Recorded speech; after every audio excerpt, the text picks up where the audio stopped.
ये वो मकाम है जहाँ पे मेरे आका सल्लल्लाहु अलैहि वसल्लम जो है पैदा हुए, यहाँ पे उनकी पैदाइश हुई। आजकल यहाँ पे एक पब्लिक लाइब्रेरी है।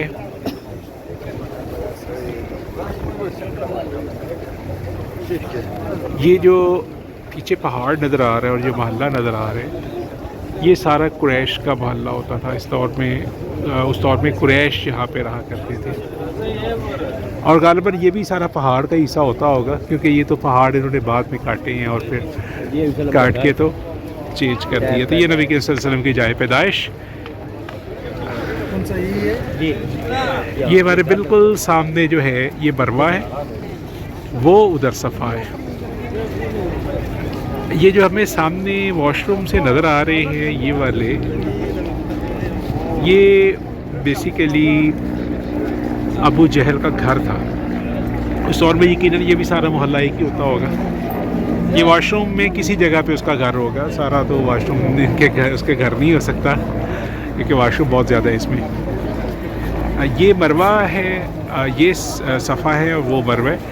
ये जो सफ़ा है इसके पास ये जो दो सुराख नज़र आ रहे हैं, इसके बारे में रिवायत है, कहा जाता है वल्लाहु आलम कि यहाँ पे वो एक औरत थी जो नबी करीम सल्लल्लाहु अलैहि वसल्लम पे कूड़ा फेंकती थी।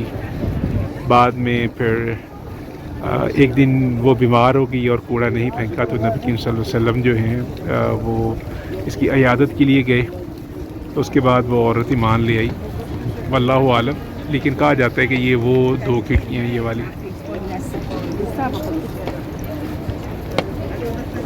तो ये वापस हम वही कुरैश के जो मोहल्ला है उसी में आगे फिर आगे दिखाएंगे।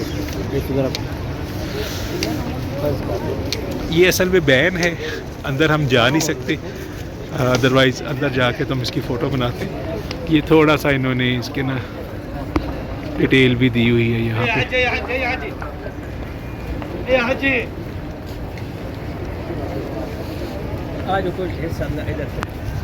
ये पुराना, ये सारा पुराना एरिया, ऊपर जो घर नज़र आ रहे हैं काफ़ी पुराने से घर हैं। और ये असल में सारा कुरैश का एरिया था, कुरैश इस पहाड़ पे आबाद थे।